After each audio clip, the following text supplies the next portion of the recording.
Bonjour. Citoyen TV, la chaîne de l'Afrique digne et de sa diaspora, vous présente les brèves.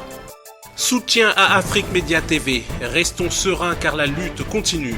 On peut fermer des locaux mais on ne peut pas enfermer un esprit. Vive l'Afrique, vive la souveraineté, vive l'axe Malabo-Djamena-Moscou. Le monde, c'est nous.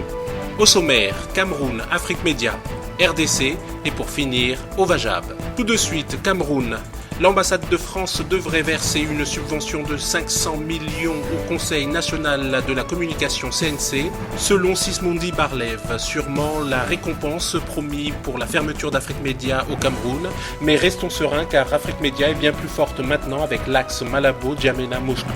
En effet, le réaménagement des studios de Malabo, Djamena et Moscou en Russie est en cours pour les prochains débats en direct.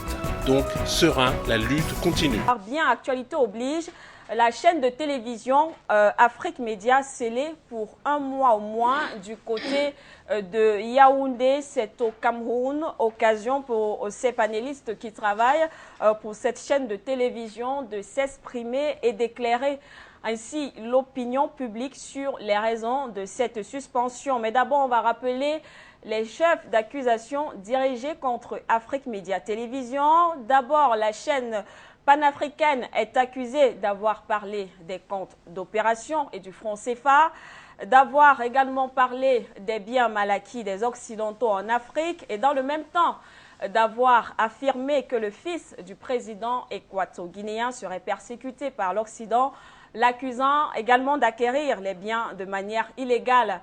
Afrique Média est également accusé d'avoir impliqué l'ancien président français Nicolas Sarkozy dans le meurtre de Muammar Kadhafi. Et enfin, la chaîne de télévision panafricaine est accusée d'avoir également indexé l'Occident, de vouloir déstabiliser le Tchad, le Cameroun et la Guinée équatoriale. On va donc passer la parole à nos panélistes ici présents. Monsieur Béni Chris, vous êtes également là ce soir. Merci. Bonsoir. Alors, ces accusations, avec ces accusations dont on vient d'énumérer ici, quel est votre avis? Pensez-vous qu'elles sont fondées? Oui, merci beaucoup Manuel Asiké. Merci de m'avoir accordé encore cette opportunité de m'exprimer sur cette voie désormais incontournable. J'allais même dire, Afrique Média est une tendance irrésistible de notre temps, sans laquelle la Renaissance africaine ne sera que 20 mots. Et aujourd'hui, si on accuse Afrique Média, moi je dirais qu'un cheval ne peut aller sur le bataille, sur le terrain de bataille que lorsqu'on le fouette. Et lorsqu'on fouette, le cheval prend encore beaucoup de vigueur. Donc ce qui se passe sur le terrain de cette guerre médiatique que nous avons l'habitude de dénoncer sur ces chaînes n'est qu'une confirmation de la pertinence et surtout de la valeur qu'incarne Afrique Média quant à la cristallisation des aspirations profondes des peuples africains qui soupirent depuis la nuit des temps. Et pour répondre donc à votre question, Manuela Siké, ces questions portées contre Afrique Média sont une conspiration. Voici les mots que j'ai choisis pour les qualifier. Une conspiration, c'est lorsqu'une conciliabule secrète se réunit, se trouve en face d'un adversaire de poids et de taille, face auquel on n'a pas la possibilité d'agir avec des arguments légaux ou des arguments défendables. On porte tout sur la fausseté. Pour dire des choses qu'on accuse Afrique Média, j'ai été aux côtés de Laurent Gbagbo, j'ai vu ce que Sarkozy a fait contre Gbagbo, nous en avons les images. Sarkozy est impliqué effectivement dans l'assassinat de Kadhafi, ce n'est pas une fausseté. Sarkozy était impliqué dans le départ de Laurent Gbagbo. Il l'a déclaré lors d'un sommet de l'Union européenne lorsqu'il a dit « Monsieur Gbagbo, il est temps que Monsieur Gbagbo parte ». Donc un président français qui déclare, qui juge légitime de faire partie un président africain. Je ne sais pas si tous ces chefs de médias trouvent normal que de l'autre côté, on incrimine, on prend des décisions sur le destin des Africains et de ce côté, si on met du mal de ces grands médias qui défendent la souveraineté de l'Afrique. Vraiment, c'est une aberration. Et pour la monnaie, je dirais que lorsqu'on accuse Afrique Média déclarer que la monnaie CFA doit finir. Mais je vous rappelle les dates, Manuela Siké, du 15 décembre 1945 au 15 décembre 2015, le franc CFA aura 70 ans d'existence. Alors, faites-moi le bilan. Dans 70 ans d'existence, combien les Français ont-ils exproprié les Africains pour qu'on n'en parle pas jusqu'à ce niveau? 70 ans sur le plan prophétique et biblique veut dire qu'il faudrait alors passer d'une étape à une autre. C'est la semaine qui finit. Donc la semaine CFA doit finir. C'est pour ça que tu vois Afrique Média d'un élan prophétique s'élève. Et cet élan-là ne sort pas du hasard. C'est un combat qui a été incarné par des grandes voix telles que Kimbangu, Simon Kimbangu, Sankara, Nkrumah et les autres. Donc c'est pour dire une fois de plus, ce que nous sommes en train de subir au niveau du Cameroun, c'est justement parce que premièrement, ils savent que Afrique Média est une voix qui compte dans le monde. Afrique Média défend les intérêts du Cameroun parce que le Cameroun, comme nous le disions hier, c'est une dernière bastion en Afrique. Et nous ne permettrons pas qu'ils fassent du Cameroun ce qu'ils ont fait en RDC, ce qu'ils ont fait au Nigeria, ce qu'ils ont fait en Côte d'Ivoire et ce qu'ils ont fait en Libye. Nous ne permettrons pas. Voilà pourquoi nous nous trouvons dans nos droits de défendre ces pays et de défendre cette chaîne qui, pour nous, représente tout ce que l'Afrique a à dire au monde et à apporter aux générations futures. Laisse parler les gars. Laisse, il n'y a plus de problème. On a tout arrangé. D'accord. Non, mais restons-nous là. Non, ça me regarde pas. Écoutez. Alors, en quoi de...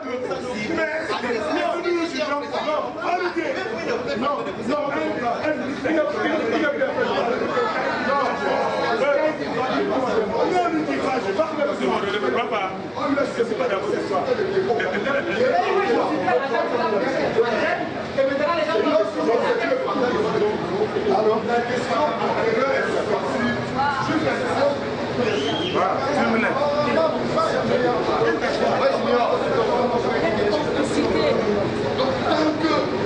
tant que le tribunal ne s'est pas prononcé, c'est le tribunal maintenant qui va décider si on scelle ou si on décèle la communication. Plus tard, et c'est un bien plus président qui conseille dans cette communication depuis 6 mois. Nous avons Justement, nous avons déjà dit que nous allons nous opposer fermement à la fermeture d'Afrique Média partout où nous serons.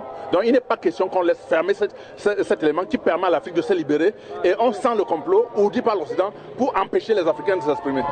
Alors, qu'est-ce qui est reproché à la chaîne télévision Afrique Média? Mais simplement parce qu'on dénonce l'État et les apartheids de l'Occident. On leur demande de nous restituer notre argent qu'ils ont pillé depuis la nuit des temps et faire en sorte que le franc CFA sonne le franc qui appartient aux Africains exclusivement. C'est pour ça qu'ils nous combattent. Vous allez aller jusqu'au bout? Mais on est prêt à mourir pour ça, mon cher ami. C'est pour ça qu'on est là. Ils vont nous passer dessus avant de faire ce qu'ils veulent faire. Mais Afrique Média ne cédera jamais. Je dis bien jamais. On est prêt à verser notre sang pour libérer l'Afrique.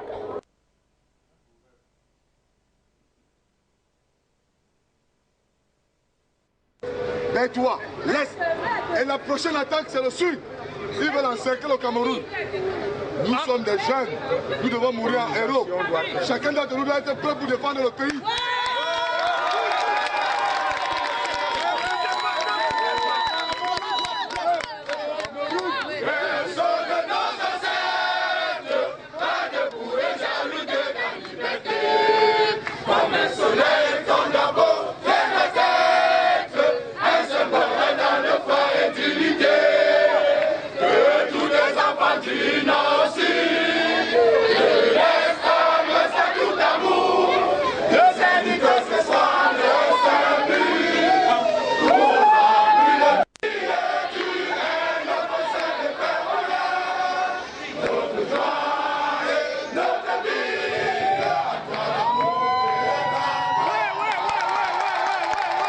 Tout de suite, RDC, Journée de la jeunesse.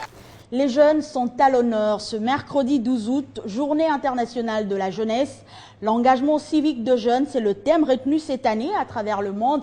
Et en RDC, cette journée est célébrée sous le thème Jeunes Congolais. Votre avenir, c'est maintenant. La Journée internationale de la jeunesse a pour objectif d'attirer l'attention de la communauté internationale sur les problématiques liées à la jeunesse et ainsi mettre en avant le potentiel de jeunes en tant que partenaires de la société d'aujourd'hui. Arlette Boutella. Dans 65 pays, plus de la moitié de la population est constituée de jeunes de moins de 24 ans, une jeunesse confrontée à plusieurs problèmes liés à son épanouissement et ne pas prendre compte de cette population dans la prise des décisions est un gaspillage, estime l'UNFPA. Notre ambition, c'est de nous assurer que les jeunes de la RDC parlent avec les autorités de la RDC. On est là pour les accompagner, pas pour interférer. On peut jouer le rôle d'arbitre, de mise ensemble, parce que c'est pour ça que nous sommes ici, mais on n'a qu'un autre rôle à jouer que celui-là. Réunis pour célébrer cette journée, Samalou Kone, ministre de la Jeunesse et du Sport, a relevé 15 problèmes, dont 11 résultats sont attendus d'ici 2016 par le gouvernement de la RDC. Nous, au sein du gouvernement, comme nous travaillons en synergie, ce sera pour que les actions qui sont menées au niveau du gouvernement, dans différents secteurs, puissent être canalisées dans le sens d'apporter des solutions aux jeunes. L'engagement physique civique des jeunes demande d'abord que chaque jeune soit actif. C'est ça là que cela signifie. Et dans le domaine dans lequel il voudrait prospérer. Quel que soit le domaine dans lequel un jeune espère avoir de l'avenir, il doit être actif. Pour cette jeunesse qui a pris part à ce rassemblement, ils estiment que les politiques ont un grand rôle à jouer. Dans notre pays, nous avons encore beaucoup de défis à relever de la part et des jeunes eux-mêmes et de la part des gouvernants, dans la mesure où les jeunes n'ont pas de structures d'encadrement dignes de ce nom, n'ont pas de structures où ils peuvent évoluer et prendre les responsabilités pour le devenir de notre pays dans le futur. La journée s'est clôturée par l'ouverture de la Foire internationale de jeunes pour une exposition des œuvres créées par les jeunes. Juste dans les escaliers, tout à l'heure. Et en marge de cette journée dédiée à la jeunesse, le vice-premier ministre en charge de l'emploi, travail et prévoyance sociale a ouvert ce mercredi les travaux de la 3e édition de la formation des leaders de jeunes en entrepreneuriat et gestion des petites et moyennes entreprises. Willy Makiashi appelle les jeunes à se prendre en charge pour accroître les emplois en République démocratique du Congo. Suivez. Le meilleur emploi reste celui que vous créez vous-même parce que vous en devenez vous-même des patrons. Et vous employez les autres camarades, les autres collègues pour régenter notre société. Pendant 5 jours, 400 jeunes Congolais prendront part à la 3e édition de la formation des leaders de jeunes en entrepreneuriat et gestion de PME. Vous devez savoir que la crise de l'emploi n'est pas que congolaise, c'est une crise internationale.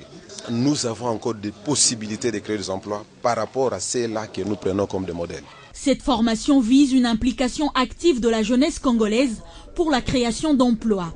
Et le vice-premier ministre en charge de l'emploi, travail et prévoyance sociale Willy Makiashi rassure aux jeunes le soutien du gouvernement de la République. Les jeunes doivent être rassurés que là, le gouvernement est derrière eux. Toutes les initiatives nobles vont être prises en considération, appuyées, accompagnées, pourvu que la citoyenneté soit aussi leur affaire sur le plan des comportements. La jeunesse congolaise est donc appelée à tirer de ces assises de leçons en apportant sa contribution pour le développement du pays. Et pour finir, au Vajab. Serein, la lutte continue contre la voyoucratie occidentale.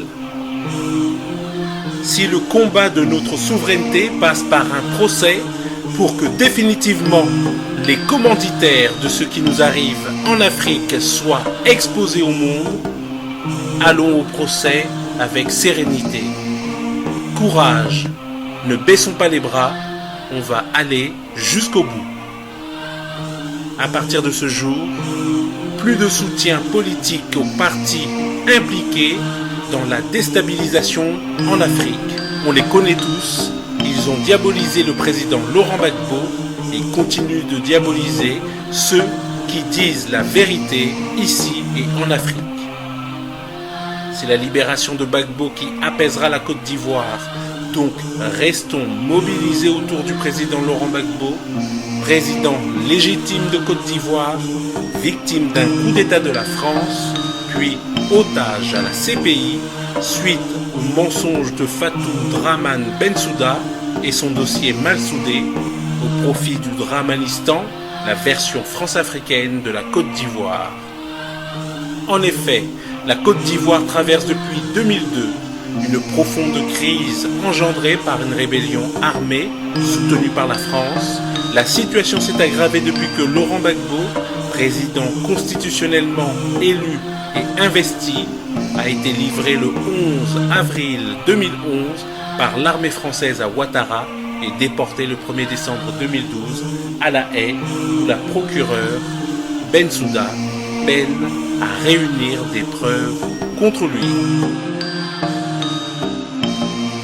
Citoyen TV, la chaîne de l'Afrique digne et de sa diaspora, vous a présenté les Brèves.